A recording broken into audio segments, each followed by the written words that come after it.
받은 것에 대한 확신합니까?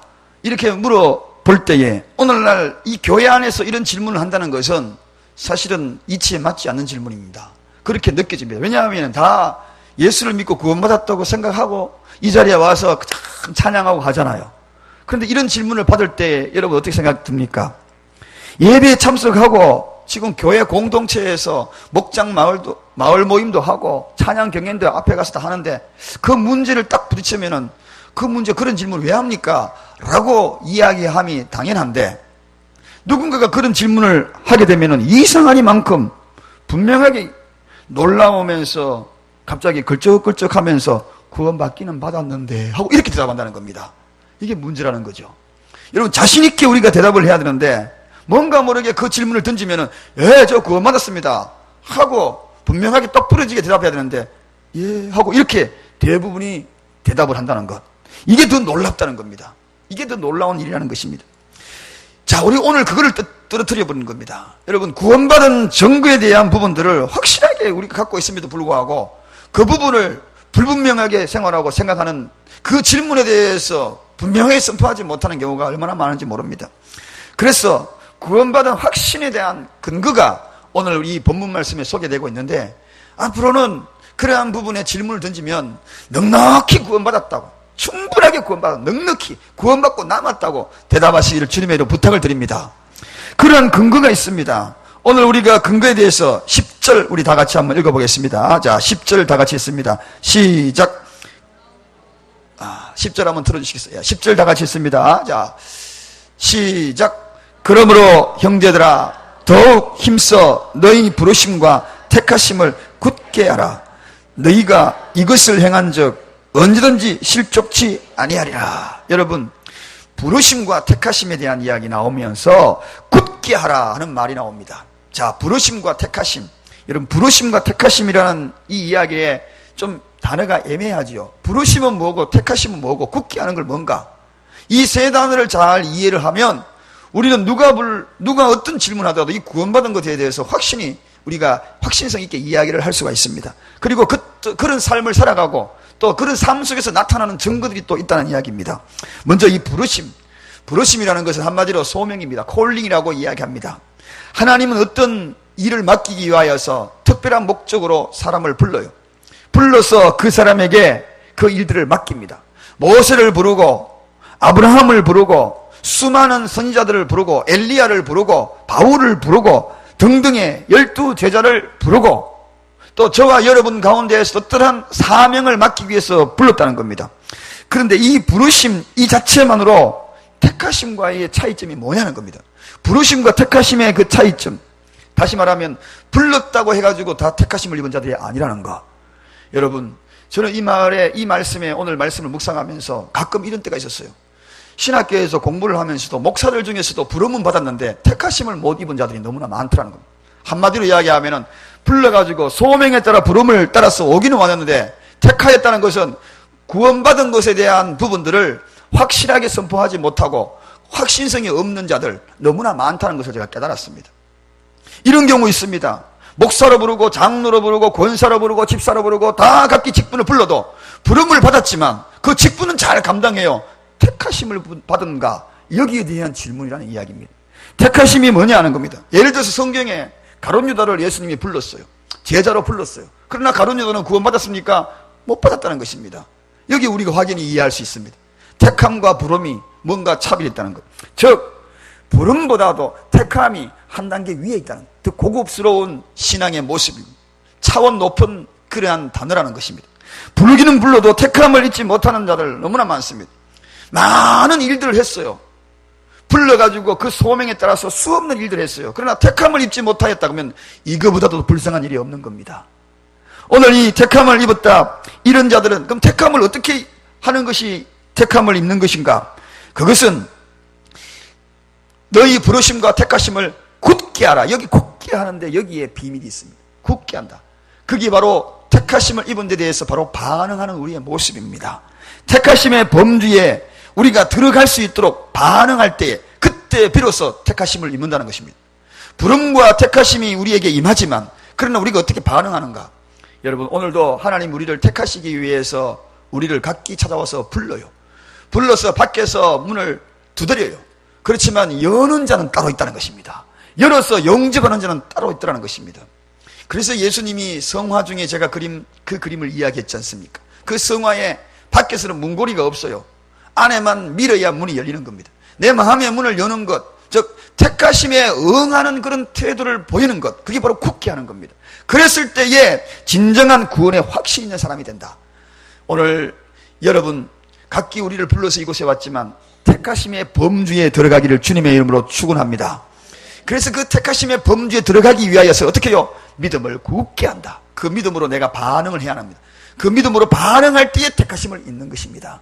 오늘 하나님이 우리를 부르시고 택하시려고 다가왔을 때에 반응하십시다. 아멘 주여 어서 오시옵소서. 제가 여기에 있나이다 하면서 반응하고 믿음으로 받아들이고 거듭남의 체험을 하고 그럴 때에 택하심을 입는 놀라운 은혜를 통하여서 구원의 확신성 있는 그 자리, 그리고 누가 물어보더라도 이렇게 되어진 이 과정을 거친 사람은 누가 물어보더라도 자신 있는 구원관을 가질 수가 있다는 것입니다.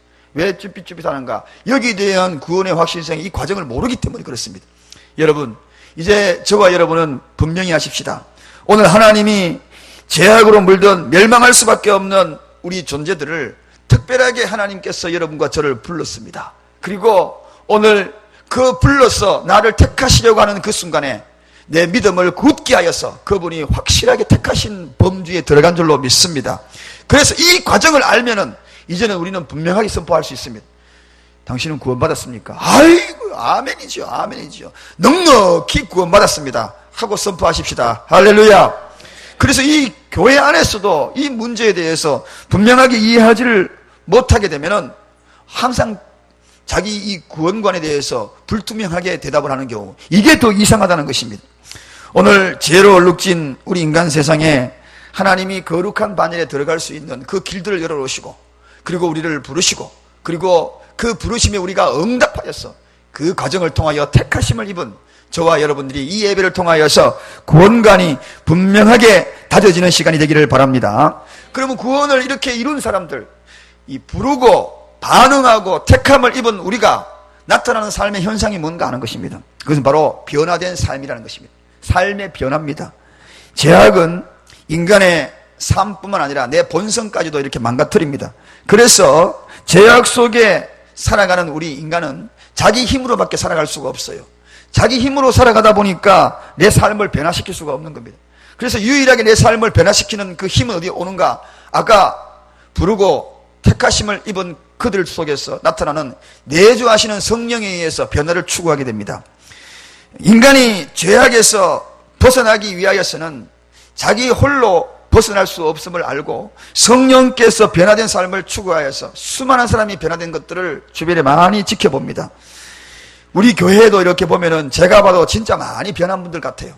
과거의 삶의 이야기를 듣고 오늘 그의 모습을 이렇게 쳐다보면은 정말 변화도 많이 변했다. 왜냐? 구원관이 분명해졌거든요. 구원받은 그는 증거가 변화의 삶으로 나타나거든요. 그래서 변화된 삶에 나타난 것은 삶으로 적용이 된다는 것입니다.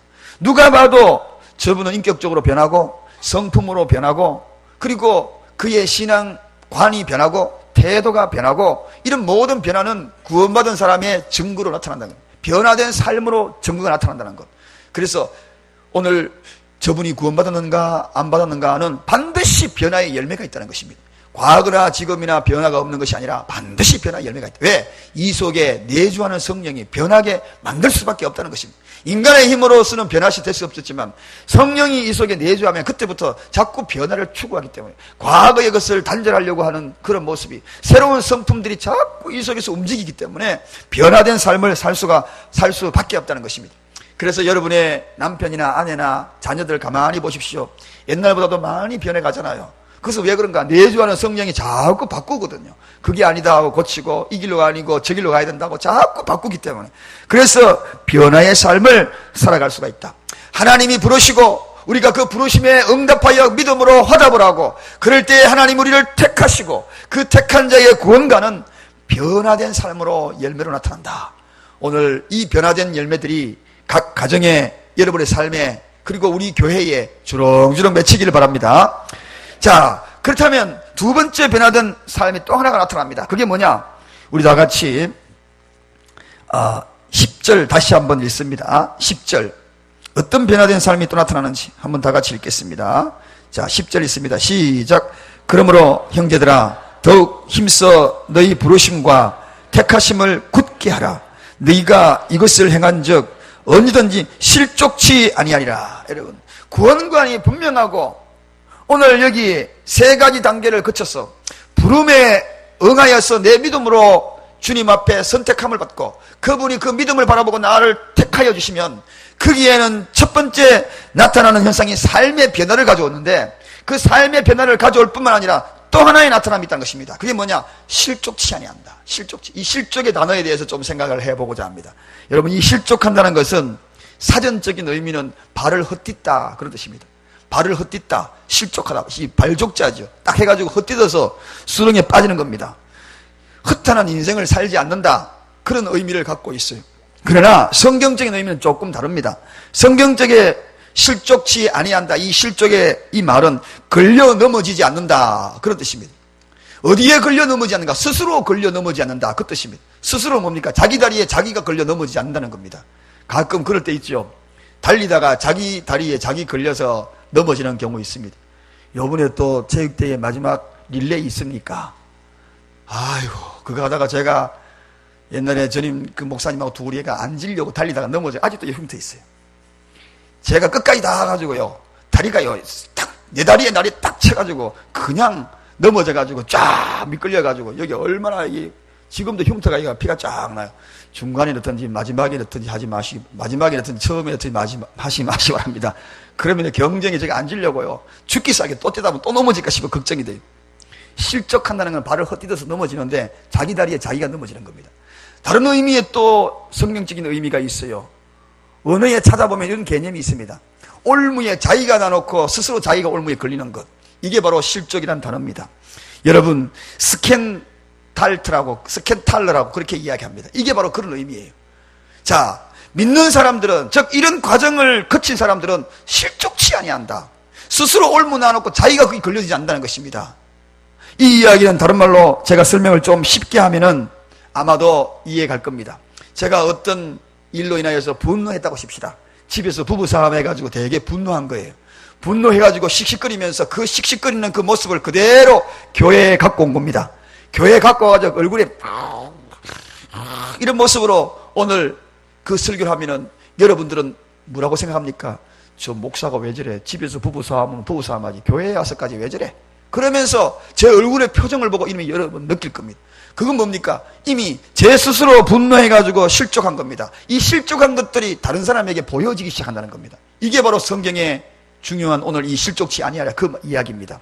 내가 실족해가지고 다른 사람은 자꾸 보이는 겁니다. 그러므로 말미암아 다른 사람에게 나쁜 영향력을 미치는 겁니다. 이게 실족이라는 단어입니다. 성경적인 실족입니다.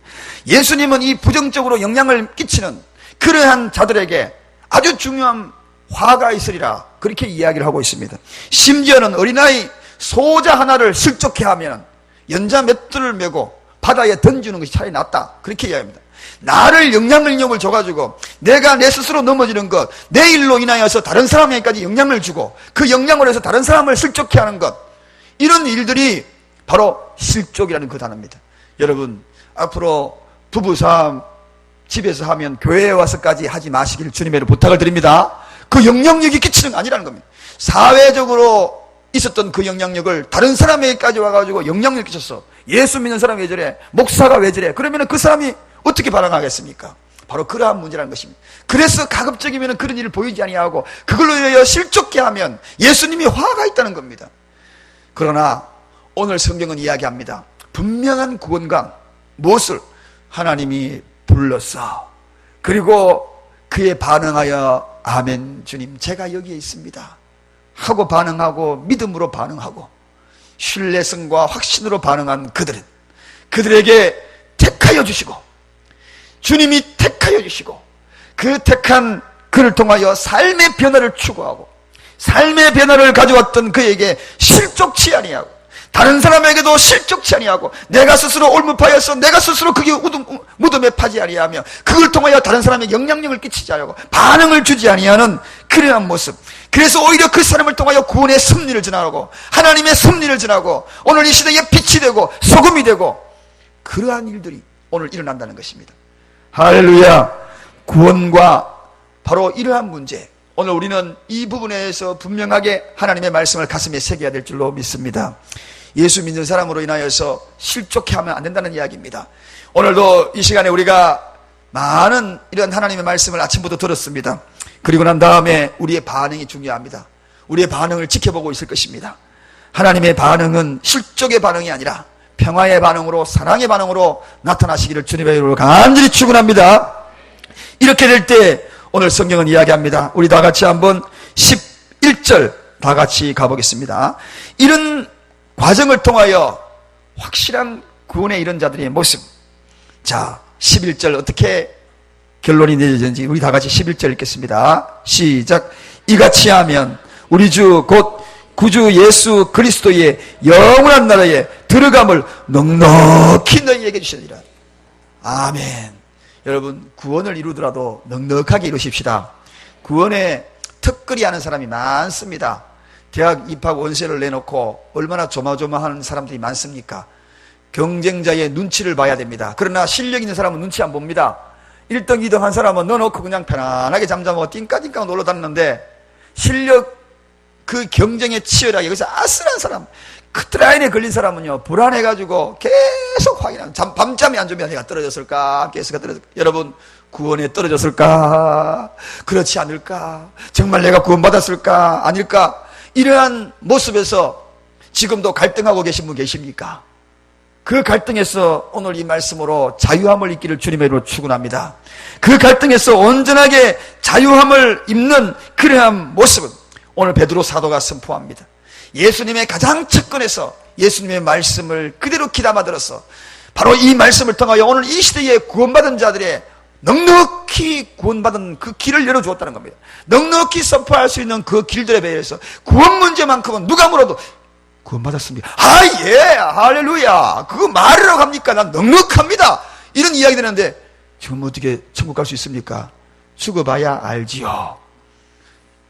오늘 권사님이 그랬다고 이야기하지 않습니까? 죽어봐야 알지요. 목사님이 신방을 갔어요, 병원에. 그러니까 손을 막 젓더래요. 기도하기 전에 막 저으면서. 그래서 이거 손을 왜 이렇게 흔드실까? 권사님이 손을 왜 이렇게 흔드시고 나를 환영하시나? 손을 안 그러면 빠이빠이 하시는 걸까? 막 그러니까 한참 하다가는 갑자기 손 흔들다가 겨우 가까이 딱 다가가는 순간에 갑자기 후 하더래요. 알고 보니까 산소 호흡기 줄을 밟아가지고 그걸 밟아가지고 목사님이 기도한다고 하셔가지고. 여러분, 그래서 물어봤대요. 권사님 구원받았습니까? 목사님 죽어봐야 알지요. 그러더래요. 여러분, 누구든지 우리에게 물어보면 우리는 넉넉하다고 이야기하시길 바랍니다. 그러게 되기 위해요. 결론입니다. 어떻게 해요?